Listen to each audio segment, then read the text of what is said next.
সবাইকে শুভেচ্ছা জানিয়ে শুরু করছি আজকের দূরপাঠ দূর শিক্ষণমূলক অনুষ্ঠান। ঘরে বসে বিষয়ভিত্তিক কর্মদক্ষতা বৃদ্ধির জন্যই আমাদের এই আয়োজন। শিক্ষার্থীরা দূরপাঠে আজকে থেকে শুরু হচ্ছে নতুন course web development for beginner এবং আজকের বিষয় কোর্স পরিচিতি। আজকে তো আমাদের নতুন একটি কোর্স শুরু হচ্ছে, সেটা হচ্ছে ওয়েব ডেভেলপমেন্ট ফর বিগিনার। আজকে কোর্স পরিচিতি। তো শুরুতে আপনার কাছে যেটা জানতে চাইবো সেটা হচ্ছে ওয়েব ডেভেলপমেন্ট বা ওয়েব ডিজাইন এই সম্পর্কে এটা বলতে আমরা আসলে কি বুঝি? আচ্ছা, মানে ওয়েব জিনিসটা হচ্ছে আমাদের প্রতিদিন লাইফের সাথে ইনভলভ। যেমন ধরেন হচ্ছে আমরা ফেসবুকিং করতেছি, আমরা গুগলে গিয়ে বিভিন্ন জিনিস সার্চ করতেছি, বা আমরা ই কমার্স সাইটে গিয়ে বিভিন্ন জিনিস কিনতেছি। দৈনন্দিন কাজে আমরা প্রচুর ইন্টারনেট ইউজ করি। সো ইন্টারনেট যেভাবে ইউজ করা হয় সেটা হচ্ছে বিভিন্ন ওয়েবসাইটের মাধ্যমে। এই যেসব ওয়েবসাইটগুলো খুবই পপুলার, যেমন ইউটিউবে যাচ্ছি, এই জিনিসগুলো কিভাবে তৈরি করে সেগুলো নিয়ে অনেকেরই খুব আগ্রহ আছে, কিন্তু জিনিসগুলো সম্পর্কে অনেকেই ভাবে যে জিনিসগুলো অনেক কঠিন বা অনেক তার ডিগ্রি লাগবে, কম্পিউটার সম্পর্কে অনেক ধারণা থাকতে হবে। সেই ধারণাগুলো থেকে বের হয়ে এসে সিম্পলভাবে কিভাবে এই ওয়েবসাইট জিনিসগুলোকে বোঝানো যায় এবং যে কেউ জিনিসগুলো করতে পারে সেই ধারণাটা দেওয়াটাই হচ্ছে এই কোর্সের মূল উদ্দেশ্য। আচ্ছা আচ্ছা, সেক্ষেত্রে আমরা শুরুটা করব কি দিয়ে? শুরুটা করার জন্য আসলে তেমন কিছুরই দরকার নাই, শুধু একটা কম্পিউটার লাগবে এবং যে কেউ যে টাইপ করতে জানে সে হয়তো দেখে টাইপ করতে পারে, যে এখানে সি, এখানে এ, এখানে টি, এইভাবে টাইপ করতে পারলেও তার দ্বারা শুরু করাটা সম্ভব। তার স্পেশাল কোনো নলেজ, ডিগ্রি যদি থাকে ভালো, অবশ্যই ভালো, না থাকলেও সেই কাজটা করতে পারবে। সেই শুরুটা হচ্ছে এভাবেই। আমরা ক্লাসে চলে যাই। আচ্ছা, হ্যাঁ, ক্লাসের শুরুতে যেহেতু এই কোর্সটা 4 দিন ধরে হবে, সেজন্য আমি 4 দিন আমরা কি করব সেটা সম্পর্কে 1 মিনিট একটু ধারণা দিয়ে নেই। প্রথম দিন হচ্ছে যেখানে হচ্ছে একদম শূন্য থেকে শুরু করার জন্য, যেটা বলছিলাম, যারা কম্পিউটার অন অফ করতে পারে এবং কিবোর্ডে টাইপ করতে পারে তারা কিভাবে ওয়েবসাইট তৈরি করবে সেই জিনিসটা সম্পর্কে ধারণা দেওয়া হবে। দ্বিতীয় দিন ধারণা দেওয়া হবে যে ওয়েবসাইটগুলোতে বিভিন্ন কালার থাকে, যেমন আমরা ইউটিউবে গেলে হয়তো লাল কালার দেখি, ফেসবুকে গেলে হয়তো আমরা ব্লু কালার দেখি, আবার আমরা টুইটারে গেলে অন্য একটা কালার দেখি, প্লাস ওদের বাটনগুলো অন্যরকম, সব কিছু দেখতে ডিফারেন্ট। এই জিনিসগুলো কিভাবে করে। থার্ড ডেতে হচ্ছে আমরা সিম্পল এই প্রথম 2 দিনের জিনিসগুলো কম্বাইন করে ফেসবুক যে ওয়েবসাইটটা হচ্ছে বাংলাদেশে অনেক পপুলার, সেই ওয়েবসাইটের উপরের পার্টটায় কভার পিকচার, প্রোফাইল পিকচার, নিচের অংশগুলো, এবং কিভাবে হয়তো একটা পোস্ট করলে সেটা কিভাবে আবার ওয়েবসাইটে চলে আসে সেটা সম্পর্কে কিছু ধারণা দেওয়া হবে। আর 4th নাম্বার ডেতে হচ্ছে যারা এই জিনিসগুলো শেখার পরে তার পরবর্তী লেভেলে তার কী করা দরকার, সে যদি হচ্ছে প্রফেশনালি এই জিনিসটা নেওয়ার জন্য ইন্টারেস্টেড হয়, তার কী শেখা দরকার, কী ধরনের চাকরি সে করতে পারে দেশে অথবা দেশের বাইরে। কারণ এখন আর আমরা হচ্ছে বাংলাদেশের মধ্যে চাকরি ক্ষেত্রে সীমাবদ্ধ না, আমরা ওয়ার্ল্ডের যে কোনো জায়গায় বাংলাদেশে বসে কাজ করতে পারি, সেই জিনিসগুলো সম্পর্কে ধারণা দেওয়া হবে। তো এই হচ্ছে টোটাল 4 দিনের টোটাল আউটলাইন। এবং আজকের মেইন কাজটা হচ্ছে যে সিম্পলভাবে, সহজভাবে কিভাবে শুরু করা যায়। তো আমরা হচ্ছে শুরু করে দিব।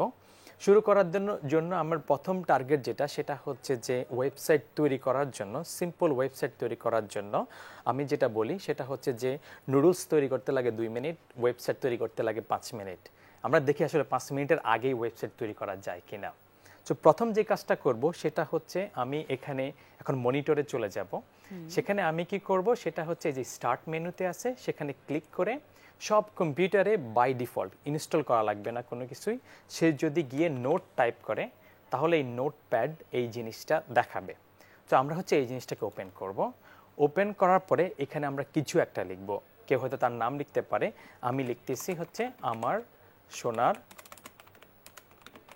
বাংলা, এই জিনিসটা লিখলাম। লেখার পরে ফার্স্ট কাজটা আমি করে ফেললাম। সেকেন্ড স্টেপ হচ্ছে এই জিনিসটাকে আমি সেভ করতে হবে। তো সেভ করার জন্য এখানে অনেকগুলো অপশন আছে, এবং ফার্স্ট আমি যাব হচ্ছে ফাইলে, এবং এখানে সেভ লেখা আছে।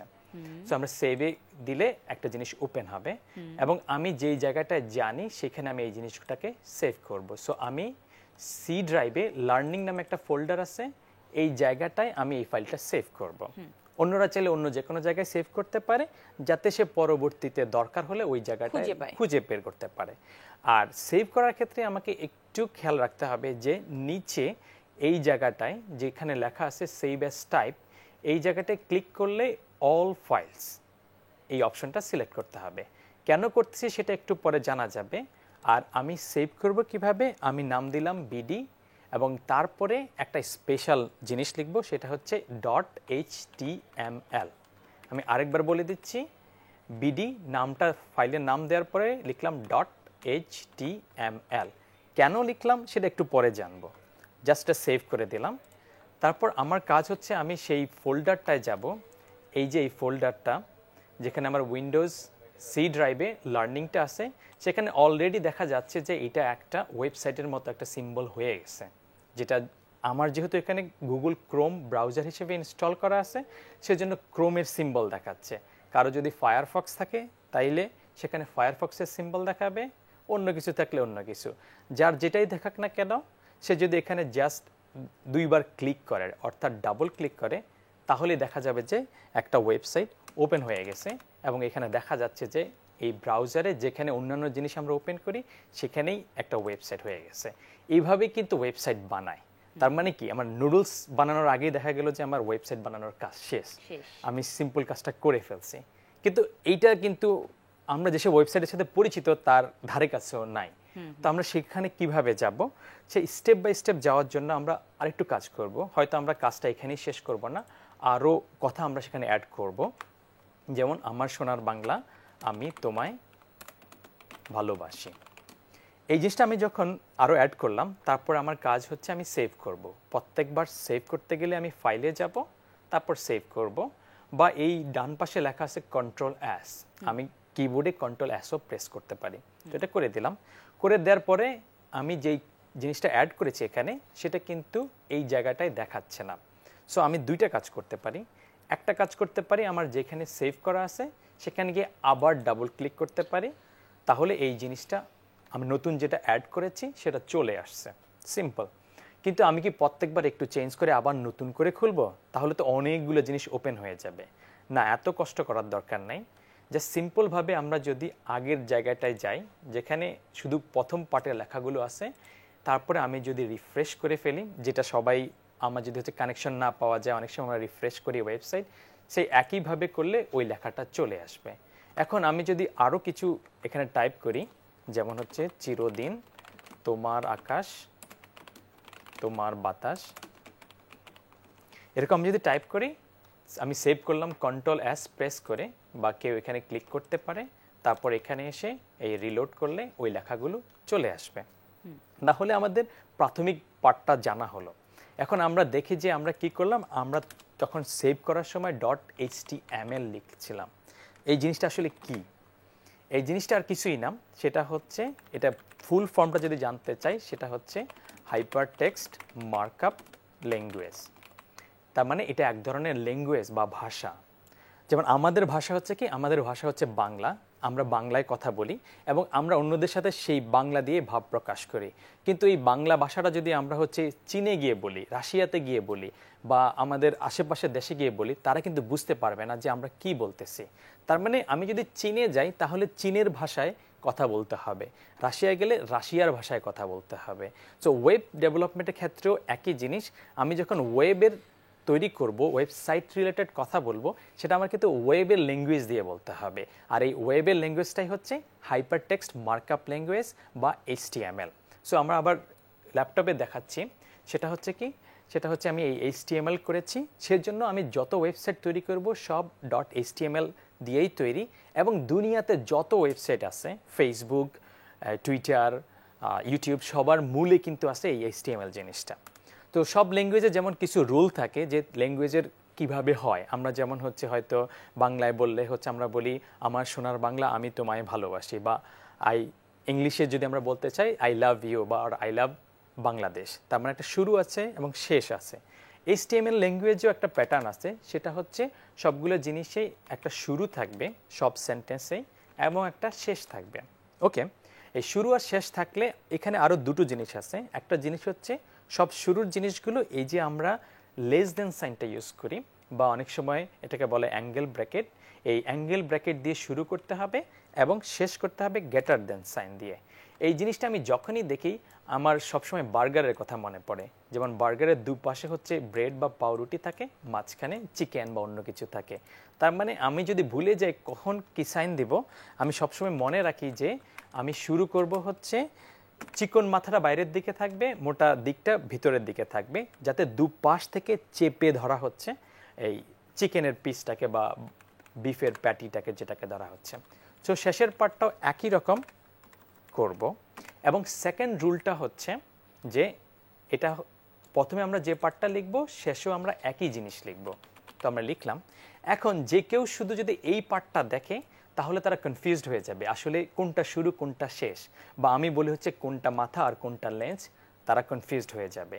তখন আমি একটা সুন্দর টিপস দেই, সেটা হচ্ছে যে মাথা আর লেজ নিয়ে কনফিউজড হওয়ার দরকার নেই, বরং ডারউইনের থিওরি মতো শেষে যেটা লেজ আছে সেই লেজটা কেটে দাও স্ল্যাশ সাইন দিয়ে। তার মানে এই যদি আমি লেজটা কেটে দেই তাহলে বোঝা যাবে যে কোনটা মাথা আর কোনটা লেজ। তার মানে আমরা যদি কোনো HTML এর কিছু লিখতে চাই, সেটাকে বলে HTML এর ট্যাগ লেখা। সেটা লেখার জন্য সিম্পল সিস্টেম হচ্ছে আমি প্রথমে যেটা লিখবো শেষেও একই জিনিস লিখবো, এবং দুটোরই আমি হচ্ছে প্রথমে গিয়ে এই লেস দেন সাইন দিব, তারপরে গ্রেটার দেন সাইন দিব, এখানেও লেস দেন সাইন দিব, এখানে গ্রেটার দেন সাইন দিব, তারপর এখানে স্ল্যাশ দিব। সো এই জিনিসটা আমরা মাথায় রাখবো। তারপর আমরা আবার ওয়েবসাইট ডেভেলপমেন্টের দিকে চলে যাব। যেমন আমরা যদি হচ্ছে google.com এ যাই, তাহলে আমরা যদি হচ্ছে সেখানে গিয়ে আমরা যদি বাংলাদেশ সার্চ দেই, বাংলাদেশ সার্চ দিলে তারপরে আমরা হয়তো বাংলাদেশের উইকিপিডিয়া পেজে চলে গেলাম। সেখানে গেলে আমরা দেখব যে এটা একটা ওয়েবসাইট, এবং এখানে বাংলাদেশ সম্পর্কে এই বাংলাদেশের নামটা বড় করে লেখা আছে, নিচে লেখাগুলো একটু ছোট ছোট আছে, তারপর এখানে কিছু লিঙ্ক আছে। এটাতে যদি আমি ক্লিক করি হয়তো অন্য একটা পেজে চলে যাবে, বা আমরা ফেসবুকে কারো প্রোফাইল পিকচারে যদি ক্লিক করি সেটা চলে যায় হচ্ছে তার প্রোফাইলের পেজে। তার মানে এক জায়গা থেকে আমরা আরেক জায়গায় চলে যাই। ইউটিউবের কোনো ভিডিওতে আমরা ক্লিক করলে ওই ভিডিওটা ওপেন হয়ে যাচ্ছে, তার মানে এক জায়গা থেকে আমরা আরেক জায়গায় যাই। এখানেও সেটা করা যায়।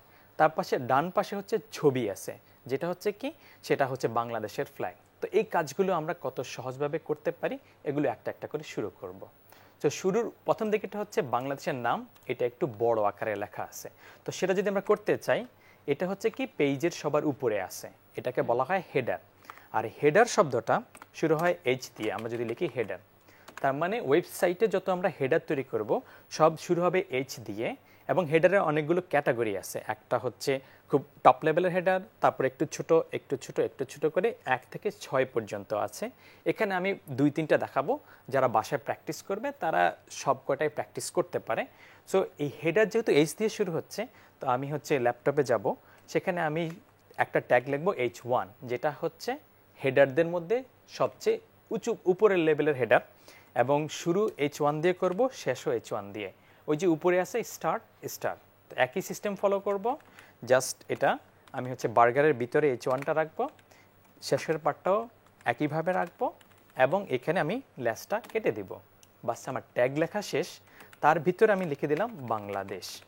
এখন আমি এইটা যদি সেভ করি, তারপর আমি ওয়েবসাইটে চলে যাই, আমরা দেখব কি বাংলাদেশ লেখাটা অন্য লেখার চাইতে একটু বড় হয়ে গেছে।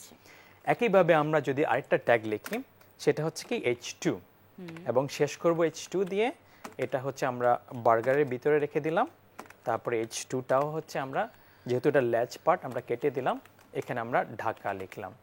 তারপরে হচ্ছে, কারণ বাংলাদেশের চাইতে হচ্ছে ঢাকাটা একটু ছোট, তারপর আমরা আরেকটা H4 ট্যাগ করলাম, সেটা আরও ছোট। হয়তো ঢাকার ভিতরে গুলশান, বনানী, আবার জিগায়, এমন অনেক কিছু ছোট ছোট পাওয়া যাবে। সেখানে আমি H4 লিখে হয়তো এখানে আমরা হচ্ছে গুলশান লিখে দিলাম। গুলশান লিখে দেওয়ার পরে আমরা যদি ওয়েবসাইটে আসি, তাহলে দেখা গেল যে ছোট হয়ে যাচ্ছে। তো যারা ওয়েবসাইট তৈরি করবে তারা এই জিনিসগুলো একটু একটু করে জেনে যাবে। তো আমরা যদি আবার আমাদের উইকিপিডিয়া পেজে যাই, দেখা যাবে এখানে অনেক টেক্সট আছে, এক একটা আলাদা প্যারাগ্রাফ আছে। হয়তো এখানে বাংলাদেশ সম্পর্কে ইন্ট্রোডাকশন আছে, তারপরে বাংলাদেশে কী কী পার্ট আছে সেটা বলা আছে, তারপর আলাদা আরেকটা প্যারাগ্রাফে গিয়ে হয়তো বাংলাদেশের হিস্ট্রি বলা আছে, এরকম লিস্ট দেওয়া আছে, অনেক কিছু দেওয়া আছে। তো আমরা যদি প্যারাগ্রাফ তৈরি করতে চাই, তাহলে আমরা এটাকে একটু রিঅর্গানাইজ করে নেই। জাস্ট বাংলাদেশ লেখাটাকে সবার উপরে নিয়ে আসলাম। তারপরে হচ্ছে এই লেখাগুলো আপাতত আমরা সরিয়ে দিলাম। সেভ যদি করি এবং আমরা যদি এখানে আসি, তাহলে আমরা এই উইন্ডোটাকে লেফট সাইডে রাখলাম আর এটাকে রাইট সাইডে রাখলাম, যাতে আমরা পাশাপাশি দেখতে পারি। তো আমরা যদি এখন রিলোড করি, তাহলে আমাদের এখানে যে জিনিসটা আছে সেটা আমরা দেখতে পাচ্ছি। এখন আমাদের উদ্দেশ্য হচ্ছে আমরা অনেকগুলো প্যারাগ্রাফ লিখব।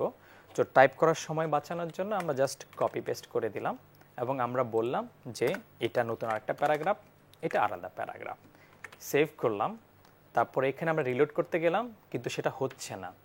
আমি তো চাচ্ছিলাম যে এরকম আলাদা আলাদা হোক, কিন্তু সে আমাকে আউটপুট দেখাচ্ছে না, কারণ আমি তাকে তার ভাষায় বলিনি, এইচটিএমএলকে এইচটিএমএল এর ভাষায় বলিনি যে এই জিনিসটা আলাদা একটা প্যারাগ্রাফ হবে। সো এইচটিএমএল এর ল্যাঙ্গুয়েজটা কি? আমরা জানি প্যারাগ্রাফ, এই ওয়ার্ডটা শুরু হয় পি দিয়ে। তো এটা যেহেতু পি দিয়ে শুরু হয়, তাহলে প্যারাগ্রাফ যে ট্যাগটা লিখবো এইচটিএমএল দিয়ে, সেটাও শুধু পি দিয়ে হবে। সো আমি যদি এইটুক রাখি, এটা আগের মতোই থাকতেছে। আমি যদি একটা ট্যাগ লিখে দিলাম এখানে পি, তারপরে শেষ করলাম পি দিয়ে, এবং সবসময়ের মতো আমরা ল্যাসটা কেটে দিলাম। এর ভিতরে আমি যদি কিছু একটা পেস্ট করি এই দুইটার মাঝখানে, তাহলে এবার যদি আমি রিলোড করি, যে এই জিনিসটা আমার প্যারাগ্রাফ ট্যাগের ভিতরে আছে সেটা কিন্তু আলাদা একটা জিনিস হয়ে গেছে। আমি চাইলে এটাকেও একই কাজ করতে পারি, এটাকেও আমি প্যারাগ্রাফের মধ্যে রাখলাম এবং এইটাকে আমি আলাদা প্যারাগ্রাফ শেষ করে দিলাম, তাহলে কি হবে, সেটাও আলাদা একটা প্যারাগ্রাফ হয়ে যাবে। তার মানে তাকে তার মতো করে বলতে হবে যে এটা আলাদা একটা ভাগ হবে, অন্য একটা প্যারাগ্রাফ হবে। তো সেটা এখানে হয়ে যাচ্ছে। এরপর আমরা আরেকটা উদাহরণ দেখব, তারপরে আমরা আলোচনা করব যে কিভাবে এই ট্যাগগুলো কাজ করে। তো এখানে আমাদের অনেক ওয়ার্ড আছে, যেমন হয়তো এখানে একটা ওয়ার্ডকে আমরা যদি একটু বোল্ড করতে চাই, যে এটা একটু স্ট্রং হোক বা এটা একটু দেখা যাক যে কি হচ্ছে, সেই জন্য আমরা জানি হচ্ছে বোল্ড এই শব্দটা শুরু হয় বি দিয়ে। সেই জন্য বোল্ড ট্যাগ যেটা লিখবো এইচটিএমএল এর মতো, এখানে আমরা প্যারাগ্রাফ ট্যাগটা লিখলাম, সেটাও আমরা এখানে বি দিয়ে লিখবো, কারণ বোল্ড দিয়ে। এবং এরপরে আমরা যখন এটাকে ক্লোজ করে দিব এবং সেভ করলাম, এখানে আসলে আমরা দেখতে পাবো যে এই শুধু ভালোবাসি কথাটা বোল্ড হয়ে গেছে, বাকিগুলো কিন্তু হয়নি। আচ্ছা, কোনো কারণে আমি যদি বি লেখার জায়গায় অন্য কিছু লিখে ফেলি, হয়তো বিএফ লিখলাম, অথবা যদি অনেকগুলো বিএফ থাকে বিএফএস লিখলাম, তারপরে আমি যদি সেভ করি, তাহলে দেখা যাবে যে এইটা আমার এক্সপেক্টেড রেজাল্ট না। আমি কিন্তু এই জিনিসগুলো বোল্ড চাইনি। তার মানে কি হলো এখানে? এখানে হলো কি, সে হচ্ছে এখানে বোল্ড ট্যাগ দেখলো, তার মানে সে বোল্ড করা শুরু করলো, এখানে এসে কিন্তু সে বোল্ড ট্যাগের ক্লোজিংটা পাচ্ছে না। এখানে সে কি পাচ্ছে, এখানে অন্য কিছু একটা পাচ্ছে। তার মানে সে হন্যায় হয়ে খুঁজতেছে যে বোল্ড ট্যাগ তুমি কই গেলা, হারাই গেলা কেন। এবার খুঁজতে খুঁজতে খুঁজতে খুঁজতে শেষ পর্যন্ত একদম দুনিয়া শেষ মাথায় চলে গিয়ে সবগুলো সে বোল্ড করে ফেলছে। সো এত ইমোশনাল হওয়া যাবে না, বরং বিএফএস যতগুলো আছে বা জিএফএস যতগুলো আছে সব কমিয়ে একটা সিঙ্গেল বি করে দিতে হবে, তাহলে এখান থেকে সে বোল্ড করা শুরু করবে এবং যেখানে গিয়ে সে ক্লোজিংটা পাবে সেখানে সে ক্লোজ করে দিবে। সো এটা যদি আমরা সেভ করে ফেলি, এখানে যদি আমরা রিলোড করি, তাহলে আগের ফর্মে ফেরত আসবে। সো ট্যাগ লিখতে গেলে আমরা ভুল করতে পারবো না। এখানে যদি আমি হয়তো এই স্ল্যাশটা দেওয়া ভুল করে ফেলি, যে আমি ক্লোজিংটা দিলাম না, তাহলে কি হবে, সে H1 ট্যাগ করা শুরু করবে কিন্তু শেষ কোথায় করবে জানে না সে। তখন সে কি করবে, সে এরকম সবগুলোকে বড় করে ফেলবে। তো তখন হচ্ছে দেখতে হবে যে আমি কোথায় হয়তো ভুল করেছি বা কি করেছি। সো হচ্ছে এই জিনিসটা হচ্ছে সিম্পল আমরা করলাম। তারপরে আমরা এই ওয়েবসাইটে আমরা কি দেখেছিলাম, সেটা হচ্ছে অনেকগুলো লিঙ্ক আছে, যেটা হচ্ছে বিভিন্ন সাইটে চলে যাবে। তো আমরা হচ্ছে আমাদের কোনো একটা সাইটে যাওয়ার চেষ্টা করব। হয়তো কেউ দিতে পারে যে আমার যদি কোনো একটা ওয়েবসাইট থাকে সেখানে চলে যাও, অথবা আমি যদি হচ্ছে যে ঠিক আছে আমার ফেসবুকের প্রোফাইলে চলে যাও। সেটা যদি আমি করতে চাই, আমি জাস্ট ফেসবুকে যাব, তারপরে আমার এই যে ইউআরএল বা লিঙ্কটা আছে সেটা আমি কপি করব। তারপর এখানে এসে সেই কপিটা আমি কিছুটা ইউজ করার চেষ্টা করব। সেটা আমি কিভাবে করব, সেটা হচ্ছে আমি একটা অ্যাঙ্কর দিব। অ্যাঙ্কর জিনিসটা কি? অ্যাঙ্কর একটা অনেক সময় একটা কঠিন শব্দ মনে হয়, এটা হচ্ছে নোঙ্গর। সেটা হচ্ছে আগে কি হতো, যখন জাহাজ বা নৌকা হচ্ছে পাড়ে আসতো বা তীরে আসতো, তখন একটা নোঙ্গর ফেলে দেওয়া হতো, যাতে হচ্ছে ওই সুতা ধরে টান দিলে নৌকাটা বা জাহাজটা ওই নোঙ্গরের কাছে চলে আসে। তো আমরা এরকম একটা নোঙ্গর ফেলবো বা অ্যাঙ্কর ফেলবো আমাদের ওয়েবসাইটে, যাতে ওটাতে ক্লিক করলে যেই জায়গাটা আমি ডিফাইন করে দিছি সেই জায়গায় চলে যাবে। সো সেই জিনিসটা দেখি ল্যাপটপে, সেখানে হচ্ছে কি আমি হয়তো এখানে একটা কিছু লেখার চেষ্টা করতেছি যে আমি একটা অ্যাঙ্কর ট্যাগ লিখব। সো অ্যাঙ্কর শুরু হয় কি দিয়ে, এ দিয়ে। সো আমি সেটা করলাম, সেটা হচ্ছে আমি দিয়ে দিলাম এ ট্যাগ, আমি ভালো মতোটা ক্লোজ করে দিলাম এবং কেটেও দিলাম। তারপর লিখলাম যে হচ্ছে Facebook me or see my Facebook আর be my friend whatever. সেটা আমি করার পরে আমি যদি এই ওয়েবসাইটে আসি, তাহলে আমার ফেসবুক মি দেখায়, কিন্তু ক্লিক করার মতো কিছু দেখাচ্ছে না। কিন্তু এমন তো হওয়ার কথা না, কারণ আমি তাকে বলে দেই নাই যে এক্স্যাক্টলি সে কোন লোকেশনে যাবে। সেটা যদি আমি বলে না দেই তাহলে সে বুঝবে না যে সে আসলে কই যাবে। সে কি বান্দরবন যাবে নাকি সুন্দরবন যাবে নাকি কাটাবন যাবে, সে জানে না। সো যেই বনে যেতে হয় সেটা বলে দিতে হবে। সেটা বলে দেওয়ার জন্য আমরা আবার ল্যাপটপে যাব, সেখানে গিয়ে আমরা এখানে কিছু একটা করব, সেটাকে বলে হচ্ছে হাইপার টেক্সট রেফারেন্স। তার মানে আমরা একটা রেফারেন্স বলে দিব যে এই রেফারেন্সে সে যাবে।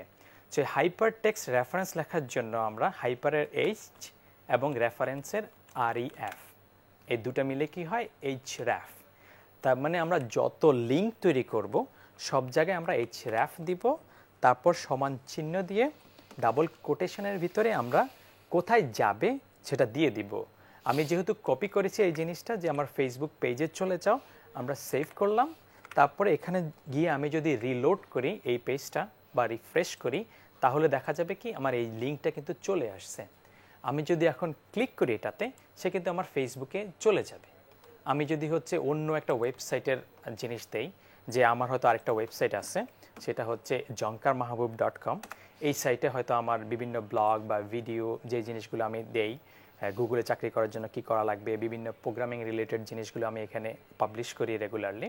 সো এই সাইটটা যদি আমি অন্য একটা জায়গায় দিতে চাই যাতে আমাদের এই রিভিশনটা হয়ে যায়, সেটা করার জন্য আমরা কি করব, আমরা এখানে গিয়ে আগেরটার মতোই আমরা আরেকটা অ্যাঙ্কর ট্যাগ তৈরি করব, যেটা হচ্ছে এ দিয়ে এবং শেষে হবে এ দিয়ে, ল্যাচ কেটে দিব। এর মাঝখানে লিখব হচ্ছে যে ভিজিট মাই সাইট, এবং আমরা একটা হচ্ছে রেফারেন্স দিতে হবে, কারণ তা না হলে সে জানবে না যে এখানে ক্লিক করলে কোথায় যেতে হবে। সো আমরা দিব href এবং ডাবল কোটেশনের ভিতরে ওটা দিয়ে দিব। সেভ করে ফেললাম। এবার আমি যদি হচ্ছে ব্রাউজারে যাই, ভিজিট মাই সাইট, ওটাতে ক্লিক করলে সে আমার সাইটে চলে যাবে। সো এই জিনিসটা নিয়ে আমরা থার্ড ক্লাসে আরও অনেক কাজ করব, কিন্তু এই অ্যাঙ্কর লিঙ্কের বিষয়টা একটু ধারণা পাওয়া গেল যে সেটা আমরা কিভাবে কাজ করব। আর এই মুহূর্তে আমরা যদি আবার চলে যাই যে আমাদের উইকিপিডিয়া পেজে, যেখানে হচ্ছে আমাদের একটা ছবি ছিল, তার মানে এই ছবি ইউজ করাটা ওয়েবসাইটের জন্য একটা ইম্পর্টেন্ট জিনিস। কারণ হচ্ছে আমরা যখন ফেসবুকে যাই, প্রচুর ছবি সবাই আপলোড করতেছে, সেলফি, এইসব ছবি। আবার এই ছবিতে ক্লিক করলে হয়তো অন্য জায়গায় চলে যাচ্ছে, কিন্তু ছবিগুলো একটা ওয়েবসাইটে কিভাবে দেখায় সেই জিনিসটা আমরা দেখব। তো আমরা হচ্ছে ল্যাপটপে যাব, সেখানে গিয়ে আমরা দেখব যে ছবি কিভাবে অ্যাড করা যায়। সো ছবির ইংলিশ হচ্ছে ইমেজ। সো এটাকে আমরা ট্যাগ লিখতে গেলে আমরা ইদার ইমেজ দিয়ে লিখতে পারি, অথবা ইমেজের একটা শর্ট ফর্ম আছে, সেটা হচ্ছে IMG, সেটা দিয়েও আমরা করতে পারি। সো এটা যেহেতু ইমেজ, সেটা আমরা ইমেজ ট্যাগ তৈরি করব, এবং তারপরে হচ্ছে আমরা হচ্ছে ইমেজ ট্যাগটা ক্লোজ করে দিব এবং ল্যাসটা কেটে দিব। কেটে দেওয়ার পরে আমাদের একটা কাজ করতে হবে, সেটা হচ্ছে এই ইমেজটা সে কোথা থেকে নিবে আর কি। ইমেজটা হয়তো আমি কি করেছি, এই শুরু হওয়ার আগে একটা ছবি আমি যেই ফোল্ডারে এই আমার bd.htmlটা তৈরি করেছি, সেখানে আমার একটা ইমেজ রেখে দিয়েছি। এবং ইমেজ অ্যাড করার ক্ষেত্রে একটা চ্যালেঞ্জ হয় যে অনেকের ল্যাপটপে দেখা যায় এই এক্সটেনশনটা, কারণ ইমেজ অনেক ধরনের হতে পারে, কারো PNG হতে পারে, JPG হতে পারে, JPEG হতে পারে, আরও অনেক টাইপের হতে পারে। সো সেই জিনিসটা যদি কারো না দেখায়, তাহলে সে ভিউতে গিয়ে এখানে যেটা আছে ফাইল নেম এক্সটেনশন, এটা যদি বন্ধ করে দেওয়া হয় তাহলে আর এই ডটের পার্টটা দেখায় না। তো আমরা ইদার সেটাকে অন করে দিতে পারি এখানে, অথবা আমরা ইমেজে রাইট ক্লিক করে আমরা যদি প্রপার্টিজে যাই, তাহলে এখানে ফুল নামটা দেখাবে। আচ্ছা, এরপরে কি করতে হবে সেই বাকি অংশগুলো দেখে নেব আমরা বিরতি থেকে ফিরে এসে। দূরপাঠী শিক্ষার্থীরা কোথাও যাবেন না, নিয়ে নিচ্ছি ছোট্ট একটা বিরতি, আমাদের সাথেই থাকুন।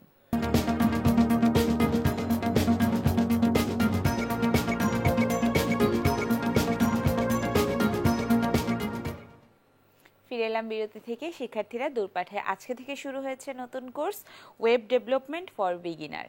আজকের বিষয় কোর্স পরিচিতি। চলে যাচ্ছি ক্লাসে, আমরা যে বিষয়ে ছিলাম।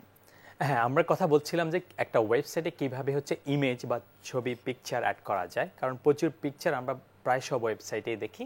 তো সেটা করার জন্য আমরা বিরতির আগে যেখানে ছিলাম, সেটা হচ্ছে যে আমাদের একটা ছবি আগে থেকে হয়তো আমরা তুলে রেখেছি বা আমাদের ক্যামেরা থেকে ল্যাপটপে এনে রেখেছি, সেইটা আমরা এখানে রেখে দিলাম। এই ইমেজের ক্ষেত্রে একটা প্রবলেম সবার হয় শুরুর দিকে, সেটা হচ্ছে ইমেজটা কী টাইপের ইমেজ সেটা বোঝার জন্য। তো সেটার জন্য ইদার দেখতে হয় যে ভিউতে গিয়ে ফাইল এক্সটেনশনটা অন করে দিলে দেখানো যায়, অথবা এই ফাইল এক্সটেনশনটা অথবা রাইট ক্লিক করে যদি সে প্রপার্টিজে যায় তাহলে এখানে ফুল নামটা দেখা যায়। তো আমরা এটা এখান থেকে কপি করে নিলাম যাতে আমরা ওয়েবসাইটে ইউজ করতে পারি। আর বিরতির আগে আমরা একটা ইমেজ ট্যাগ লিখেছিলাম এরকম, যেটা শুরু হয়েছিল আইএমজি দিয়ে এবং শেষ হয়েছিল আইএমজি দিয়ে, তারপর আমরা এখানে কেটে দিয়েছিলাম। তারপরে ইমেজের ক্ষেত্রে বলতে হবে যে ইমেজটা কোথা থেকে নেবে। যেহেতু আমি ইমেজটা একই ফোল্ডারে রেখেছি যেখানে আমার HTML ফাইলটা আছে, সেজন্য জিনিসটা অনেক সহজ হয়ে যায়। সেটার জন্য আমি কি করব, সেটার জন্য আমি বলে দিব যে সোর্সের শর্ট ভার্সন হচ্ছে SRC। SRC মানে হচ্ছে সোর্স। এই ইমেজের সোর্সটা হচ্ছে কোথায় সেটা আমি ডাবল কোটেশন দিয়ে তার ভিতরে আমি লিখে দিলাম, যেটা হচ্ছে mesh.jpg।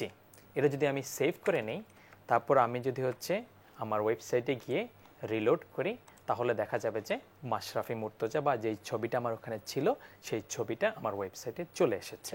তার মানে জিনিসটা খুবই সিম্পল। আমার ছবিটা হচ্ছে আমার একই ফোল্ডারে একই জায়গায় আছে, আমি জাস্ট এখানে একটা সোর্স দিয়ে দিলাম।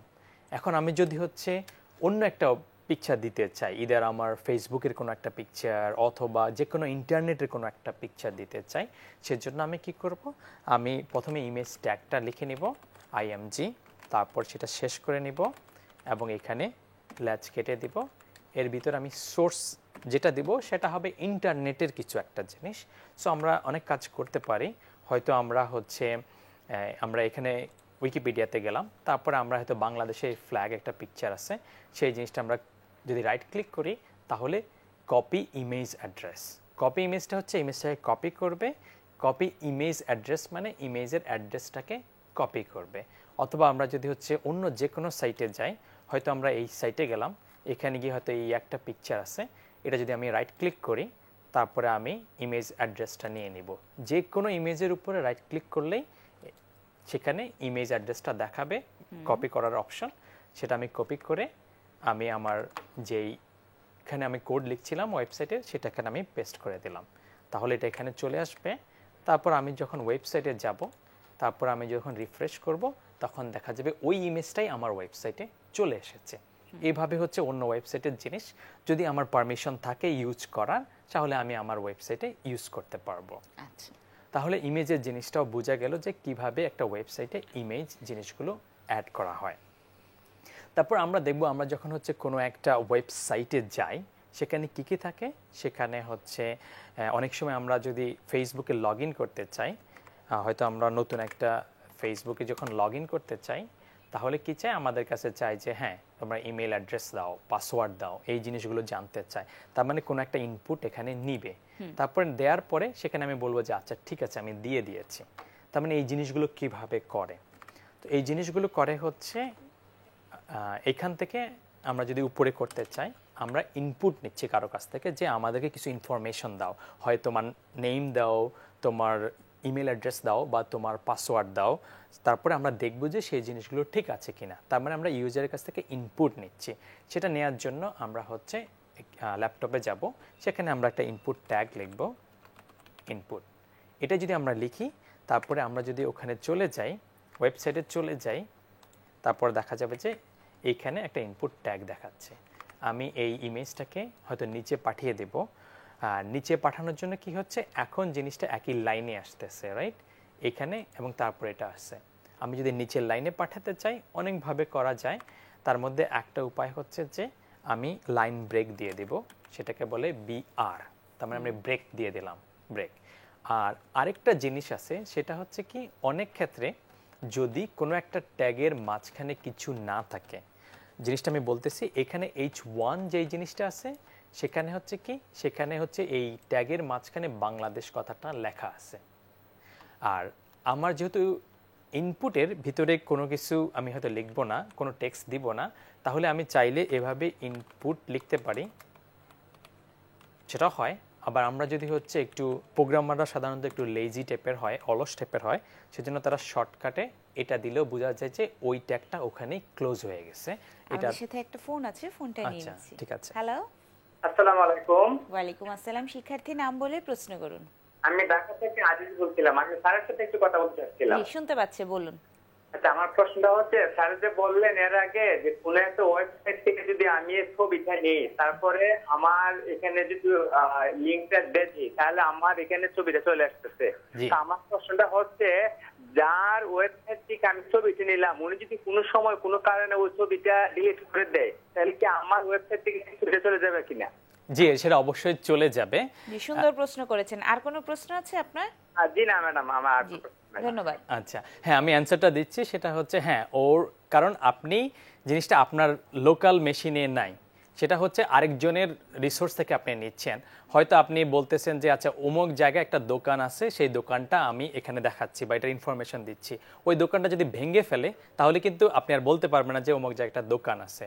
সো সে যদি তার ওয়েবসাইট থেকে ছবিটা সরাই ফেলে অথবা সে যদি পারমিশন না দেয়, যেমন হোক যে আমি আরেকজনের ফেসবুকের একটা পাবলিক পিকচার দিলাম আমার ওয়েবসাইটে, কিছুদিন পরে সে যদি হয়তো এটাকে প্রাইভেট করে দেয়, তাহলে কিন্তু সেটা আর আসবে না। তার মানে এটা ওখানে থাকতে হবে এবং আমার অ্যাক্সেস থাকতে হবে, অর্থাৎ সে আমাকে পারমিশন দিতে হবে যে হ্যাঁ, যে কেউ ইউজ করতে পারে অথবা করতে পারে না। আর অন্য কোনো ওয়েবসাইটের ইমেজ ইউজ করা যায়, কিন্তু সেক্ষেত্রে একটা জিনিস লক্ষণীয়, যারা সিরিয়াসভাবে ওয়েব ডেভেলপমেন্ট করবে তাদের জন্য, যে কিছু কিছু আরেকজনের ওয়েবসাইটের ইমেজ বা কন্টেন্ট সরাসরি পারমিশন ছাড়া ইউজ করা যায় না। তবে কিছু কিছু ওয়েবসাইট আছে যারা হচ্ছে ফ্রি ইমেজ দিয়ে দেয় যে হ্যাঁ, এই জিনিসটা ফ্রি, যে কেউ যে কোনোভাবে ইউজ করতে হবে। সো অন্য যে কোনো ওয়েবসাইটের জিনিস আমি যদি আমার ওয়েবসাইটে ইউজ করতে চাই, তাহলে ইদার তার কাছ থেকে পারমিশন নিতে হবে অথবা জানতে হবে যে সেটা ফ্রি কিনা। বাট যখন আমরা শিখতেছি জিনিসগুলো, তখন আমরা শেখার জন্য করতেছি, এটা নিয়ে আমরা কমার্শিয়াল কোনো ইউজ করতেছি না, কোথাও বিক্রি করতেছি না। তো শেখার জন্য মোটামুটি ঠিক আছে সেজন্য। বাট এটা একটা ইম্পর্টেন্ট প্রশ্ন, থ্যাংক ইউ। তো আমরা ফেরত যাব। আমরা কথা বলছিলাম যে অনেক সময় দেখা গেছে যে দুইটা ট্যাগের মাঝখানে এক্সট্রা কোনো ইনফরমেশন দেওয়া হয় না। সেক্ষেত্রে আমরা ট্যাগটাকে দুইভাবে আলাদা না লিখে এখানে আমরা একভাবেই এই যে আমরা ল্যাচ কাটার যে স্ল্যাশটা ছিল এটা এর ভিতরে এখানে দিয়ে দিলাম, তাহলে এটা হয়ে যায়। একইভাবে এই যে লাইন ব্রেক যেটা দিয়েছিলাম সেটা যদি এখানে দেই, সেটা ওখানে চলে যাবে। তারপরে আমরা যদি হচ্ছে এখানে রিলোড করি, তাহলে দেখা যাবে যে ইমেজটা নিচে চলে গেছে, এইখানে আমার ইনপুট টেক্সটটা চলে আসছে। এরপরে আমরা হয়তো কারো কাছ থেকে ইনপুট নিব, তারপরে আমরা আরেকজনের কাছ থেকে বলবো যে ইনপুট, এবং হচ্ছে আমাকে সেকেন্ডটাতে আমরা চাইবো যে পাসওয়ার্ডটা নিতে। কিন্তু পাসওয়ার্ডের একটা স্পেশাল বিষয় আছে, যে আমরা যখন পাসওয়ার্ড টাইপ করি সেটা কিন্তু দেখা যায় না, আমরা কিন্তু পড়তে পারবো না। কিন্তু আমরা যখন হয়তো ইমেল অ্যাড্রেস লিখি যে হ্যাঁ jhankarmahbub.com or jakarmahbub@gmail.com, সেটা দেখা যাবে, কিন্তু আমার পাসওয়ার্ড যেটাই হোক সেটা আমি যখন টাইপ করব সেটা কিন্তু এখানে দেখা যাবে না। তো সেটা করার জন্য একটা জাস্ট স্পেশাল জিনিস আছে, সেটা হচ্ছে টাইপ ইকুয়ালস টু দিয়ে পাসওয়ার্ড দিয়ে দিব। তাহলে সেটা আমি যখন এখানে রিলোড করি, এখানে যখন আমি টাইপ করব, তখন আর যে আমার পিছনে থাকুক বা আমি নিজেও দেখতে পারবো না যে এখানে কি টাইপ করা হয়েছে। তো এই জিনিসটা হচ্ছে যারা হয়তো আরেকটু অ্যাডভান্স লেভেলে যাবে, এই জিনিসগুলো তারা জানতে থাকবে। আর তারপরে একটা জিনিস থাকে, যেমন হচ্ছে আমরা এখানে দেখতেছিলাম যে যখন হয়ে যাবে তখন আমি একটা বাটনে ক্লিক করব। তার মানে বাটন কিভাবে তৈরি করে সেটা আমরা দেখব। খুবই সিম্পল, আমরা হয়তো জাস্ট লিখে দিব একটা বাটন, এবং এই একই ট্যাগ, এটা জাস্ট একটা বাটন যেখানে ক্লিক করা হবে, এবং আমরা ল্যাচটা কেটে দেব, এখানে লিখব যে লগ ইন, অথবা আমরা অন্য কিছু লিখতে পারবো ক্লিক মি, অথবা পোস্ট, ফেসবুক হয়তো বলতে পারে পোস্ট। তার মানে লগ ইন বাটন এখানে হয়ে গেল। তারপর আমরা হয়তো সেকেন্ড ক্লাসে দেখব যে এই বাটনটাকে কিভাবে কালারফুল করা যায়। এখন এখানে খুবই প্লেইনভাবে সিম্পলভাবে আছে, কোনো স্টাইল নাই, কিন্তু বা এখানে স্টাইল আসবে। থার্ড ক্লাসে আমরা দেখব যে এখানে আমরা কোনো কিছু অ্যাড করলে, অথবা ফেসবুকের পোস্টের মতো আমরা যখন পোস্ট বাটনে ক্লিক করি তখন কি হয় এবং কিভাবে সেটা আবার ওয়েবসাইটে দেখা যায়, আমরা সিম্পলভাবে সেটা দেখার চেষ্টা করব। তবে HTML ল্যাঙ্গুয়েজ সম্পর্কে আজকের টার্গেট ছিল যে আমরা সিম্পল জিনিসগুলো সম্পর্কে আইডিয়া জানবো, কিন্তু এই HTML এর ভিতরে আরও অনেক জিনিস আছে, যেই জিনিসগুলো আজকে সারাদিন আমরা হচ্ছে আজকে সন্ধ্যার পরে হয়তো 3 ঘন্টা সময় নিব। এই জিনিসটাকে আমি বলি হচ্ছে আত্মদিবস, কারণ আমরা সারা দিন সারা বছর আমরা একটা ফোন আছে। ও আচ্ছা, ঠিক আছে, আমরা এটা নিয়ে ফোনটা নিয়ে নেই। আসসালামু আলাইকুম। ওয়ালাইকুম আসসালাম। শিক্ষার্থী নাম বলে প্রশ্ন করুন। জি, আমি জামিউল বলছিলাম। আমার প্রশ্নটা হচ্ছে, আমি একটা ওয়েবসাইট সাপোজ ক্রিয়েট করেছি, এখন এটা আমি আপলোড করতে চাচ্ছি, আমি আপলোড করলাম, বাট কোনো কারণবশত হয়তো আমার কম্পিউটারটা অফ থাকলো, অথবা আমি এটা ফাইলটা আমি রিমুভ করে ফেললাম, তখন এটাতে আমি যে পাবলিশ করেছি এটা সবাইকে ঢুকতে পারবে কিনা, অথবা তারা ব্যবহার করতে পারবে কিনা? জি, আপনি কি বুঝতে পেরেছেন? হ্যাঁ, আমি প্রশ্নটা বুঝতে পেরেছি। এটা ধন্যবাদ খুব- শিক্ষার্থী, আমাদের সাথেই থাকুন। হ্যাঁ, এটা খুবই চমৎকার একটা প্রশ্ন। এই প্রশ্নের অ্যান্সারটা দেওয়ার আমার প্ল্যান ছিল থার্ড ডেতে, বাট আমাদের শিক্ষার্থীরা আজকে খুবই অ্যাডভান্সড, সো আমি এখনই বলে দিচ্ছি। সো ওয়েবসাইটটা আসলে কিভাবে কাজ করে, এখন আমরা যেভাবে কাজ করছি এটা হচ্ছে আমার ল্যাপটপে। এটা কিন্তু আমার ফ্রেন্ড অন্য কোনো জায়গা থেকে এখানে দেখতে পারবে না। বা এমন জিনিসটা আমি এমনভাবে বলি, জিনিসটা যদি আমার বাসায় থাকে তাহলে অন্য কেউ কিন্তু দেখতে পারবে না। এটা কিন্তু এখন আমার লোকাল, আমার কাছে আছে। এটা যদি অন্য আরেকজন দেখতে চায়, এটাকে আমি কোনো একটা পাবলিক প্লেসে রাখতে হবে। হয়তো আমি দেখা গেল যে হ্যাঁ, আমি গুলশান চৌরাস্তার মোড়ে একটা সাইনবোর্ড দিয়ে দিলাম, তখন সেটা কিন্তু অন্যরা দেখতে পাবে। সো এই ওয়েবসাইটও আমার ল্যাপটপে যখন থাকবে তখন অন্যরা দেখতে পাবে না। এটাকে আমার অন্য একটা জায়গায় রাখতে হবে, যেটাকে অনেক সময় বলা হয় সার্ভার। যেটা হচ্ছে, আমি অনেক সময় বলি হচ্ছে এটা বইয়ের দোকানের মতো। যে বইয়ের দোকানে গিয়ে আমরা বলি আচ্ছা আমাকে ওই বইটা দেন, বা আমাকে হাবলুদের জন্য প্রোগ্রামিং বইটা দেন, বা অন্য যে কোনো বই দেন, তখন ওরা বইটা দিয়ে দেয়। একইভাবে আমরা যখন কোনো একটা ব্রাউজারে গিয়ে বলি যে google.com, এই google.com-এর ভিতরে কি জিনিসগুলো আছে সেই জিনিসগুলো অন্য একটা প্লেসে ওরা রেখে দিছে, যেটাকে বলে সার্ভার। আমি যখন এখান থেকে বলি যে আমাকে গুগলটা দাও, তারপর এটা ওই সার্ভারে যায়, সেই সার্ভারটা যদি চলা অবস্থায় থাকে তখন একটা জিনিস আসে যে হ্যাঁ, এই গুগলের জন্য আমার এই HTML-গুলো আসবে, সেটা আসে, তারপর আমার ল্যাপটপে দেখা যায়। এখন ওই সার্ভারটা যদি বন্ধ থাকে তাহলে কিছুই দেখতে পাবো না। একইভাবে এই আমি যে ওয়েবসাইটটা তৈরি করলাম, এটা যখন আমার মেশিনে আসে কেউ দেখতে পাবে না।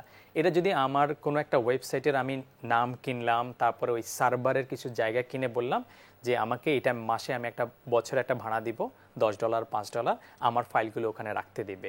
তারপর ওদের সাথে কন্ট্যাক্ট হচ্ছে, ওরা ওই সার্ভারটা সব সময় অন রাখবে, যাতে যে কেউ যে কোনো মুহূর্তে বিশ্বের যে কোনো প্রান্ত থেকে যখন বলবে যে আচ্ছা এই সার্ভারের জিনিসগুলো আমাকে দাও, তখন আমি যে ফাইলগুলো রাখছি ওটা ওদের মেশিনে চলে যাবে, তখন তারা দেখতে পারবে। সো এটা হচ্ছে একটা বড় ধরনের অ্যান্সার। শর্ট অ্যান্সার হচ্ছে যে না, মেশিনের জিনিসগুলো অন্য কেউ দেখতে পাবে না, এটা অন্য একটা জায়গায় রাখতে হবে, এবং সেই জিনিসটা সাধারণত সবসময় থাকবে, থাকলে সবাই সবসময় দেখতে পাবে। সো আশা করি সেটার অ্যান্সারটা পাওয়া গেল। শিক্ষার্থী বুঝতে পেরেছে। আমাদের হাতে আরো 7-8 মিনিট সময় আছে, আমরা তো আজকের ক্লাস শেষ করব, এবং শিক্ষার্থীদের জন্য যদি কোনো হোমওয়ার্ক থাকে সেটাও বলে দিব। হ্যাঁ, আমি হোমওয়ার্কের দিকে যাচ্ছিলাম একটু একটু করে। সেটা হচ্ছে কি, সেটা হচ্ছে যে ওয়েব ডেভেলপমেন্ট এটা খুবই ইন্টারেস্টিং একটা জিনিস। আমরা খুব সিম্পল জিনিসটা শুরু করেছি, এবং আমার আজকের টার্গেট হচ্ছে যে এই সিম্পল জিনিসগুলোর সাথে পরিচিত হওয়া। বাট এই জিনিসগুলো যতটা আমরা শুনছি, যতটা মনে থাকবে, হয়তো 1 ঘন্টা 2 ঘন্টা মনে থাকবে, কেউ যদি হাতে কলমে করে তাহলে সেটা তার আরও লম্বা সময় থাকবে। সো যেটা করতে হবে সেটা হচ্ছে আজকে রাত্রে 3 ঘন্টা সময় ব্লক করে দিতে হবে। এই 3 ঘন্টা সময়ের মধ্যে ইন্টারনেট ইউজ করা যাবে, কিন্তু ফেসবুক ইউজ করা যাবে না, মোবাইল ইউজ করা যাবে না। জাস্ট একটা ওয়েবসাইটে গিয়ে জিনিসগুলো সিরিয়াল করে দেখতে হবে।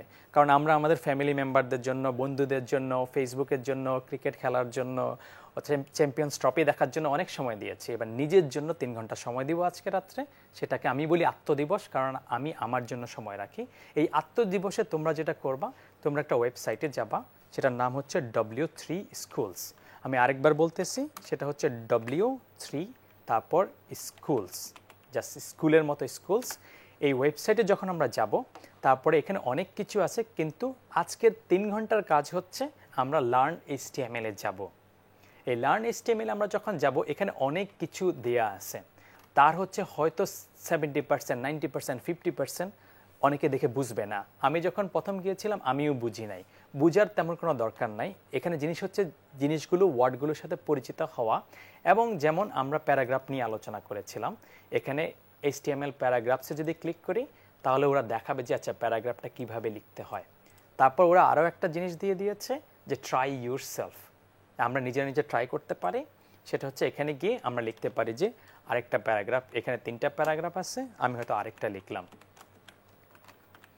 এখানে আমি সেটা লিখে তারপরে হচ্ছে আমি এটা করে বললাম যে I will become a web developer this ইয়ার, যে এই বছর আমি ওয়েব ডেভেলপার হয়ে ছাড়বো। এটা যখন আমি লিখলাম, তারপরে রান দিলাম, দেখা যাবে যে ওই লেখাটা এখানে চলে আসছে। সো আমরা যদি আমাদের ল্যাপটপে কাজ করতে পারি তাহলে সবচেয়ে ভালো, যে এখানে টাইপ না করে এখানে যে জিনিসটা দেখলাম সেই জিনিসটাই আমি আমার যেই নোটপ্যাডে করছিলাম সেখানে আমি ওই জিনিসগুলো ওদের মতো করে দেখে করব। এখানে বোঝার তেমন দরকার নাই, কারণ প্রথম যেদিন আমরা হয়তো ঢাকা শহরে আসি, আমরা ঢাকা শহরে অলিগুলি কিছুই বুঝি নাই, কোথাও ছেড়ে দিলে কোথাও যেতে পারবো না, কেউ হয়তো একটু একটু বলে দেয়, চোখ বন্ধ করে আমরা চলে যাই। হয়তো 4-5 বার 10 বার একই গলিতে আসার পরে তারপর পরিচিত মনে হয় যে না, এই রাস্তাটাই মনে হয় আমি আগে আসছিলাম। সেই কারণেই এই কাজটা আমাদের আজকে করতে হবে। সেটা হচ্ছে এই সিরিয়াল ধরে এই পেজে যে জিনিসগুলো আছে সেই জিনিসগুলোর নামের সাথে পরিচিত হওয়া। সেই জিনিসটা আমরা 1 ঘন্টা পরে 2 ঘন্টা পরে যখনই ভুলে যাই, যাক কোনো ব্যাপার না, এভাবেই সবাই শিখে, আমাকেও এইভাবে শেখা লাগছে যে একটা একটা করে যাব। আবার 2 দিন পরে 1 সপ্তাহ পরে যখন সেকেন্ড টাইম আসবো তখন আবার একটু একটু পরিচিত মনে হবে। 1 সপ্তাহ 2 সপ্তাহ 1 মাস পরে যখন আসবো তখন মনে হবে আরে ওকে যেন আমি কোথায় দেখছিলাম। সেই জিনিসটা এইভাবেই চলবে। সো এটা হচ্ছে আজকের কাজ। আর কালকে আমরা যে জিনিসটা করব সেটা হচ্ছে আমাদের এই প্লেন অ্যান্ড সিম্পল ওয়েবসাইটের লেখাগুলোতে কোনো কালার নাই, কোনো ডিজাইন নাই, কোনো স্টাইল নাই, কিন্তু ম্যাক্সিমাম ওয়েবসাইটে একটা ডিজাইন স্টাইল থাকে। হয়তো এখানে মাউস নিলে হচ্ছে বিভিন্ন পেজে চলে যাচ্ছে। এই জিনিসগুলো আমরা নেক্সট পরবর্তী ক্লাসে আগামীকাল দেখব 5টা থেকে 6টা এই সময়টায়। আমার মনে হয় শিক্ষার্থীরা বুঝতে পেরেছে। খুব সুন্দর একটি ক্লাস আজকে আমরা করলাম, কোর্স পরিচিতি। আগামী ক্লাসে আমরা নতুন নতুন আরও অনেক কিছু শিখবো। আমাদের শিক্ষার্থীদের জানার থাকলে আমাদের সাথে যুক্ত হবে। আপনাকে অসংখ্য ধন্যবাদ। আপনাকে অনেক ধন্যবাদ। দূরপাঠের শিক্ষার্থীরা, দূরপাঠ প্রচারিত হয় প্রতি রবি থেকে বুধবার বিকেল 5টায় এবং তা পুনঃপ্রচার করা হয় পরদিন সকাল 5টা 30 মিনিটে। দূরপাঠে আপনাদের যে কোনো মতামত জানিয়ে আমাদেরকে চিঠি লিখুন। আমাদেরকে চিঠি লিখবার ঠিকানা প্রযোজক দূরপাঠ, দেশ টিভি, কর্ণফুলী মিডিয়া পয়েন্ট, 42 শহীদ সাংবাদিক সেলিনা পারভিন সড়ক, মালিবাগ, ঢাকা 1217। Email durpat@desh.tv। শিক্ষার্থীরা আজকের মতো এখানেই বিদায় নিচ্ছি। আগামী অনুষ্ঠান দেখার আমন্ত্রণ রইল। সেই পর্যন্ত ভালো থাকুন, সুস্থ থাকুন, দেশকে ভালোবাসুন আর আপনার অষ্টপ্রহরীর সঙ্গী দেশ টিভির সাথেই থাকুন।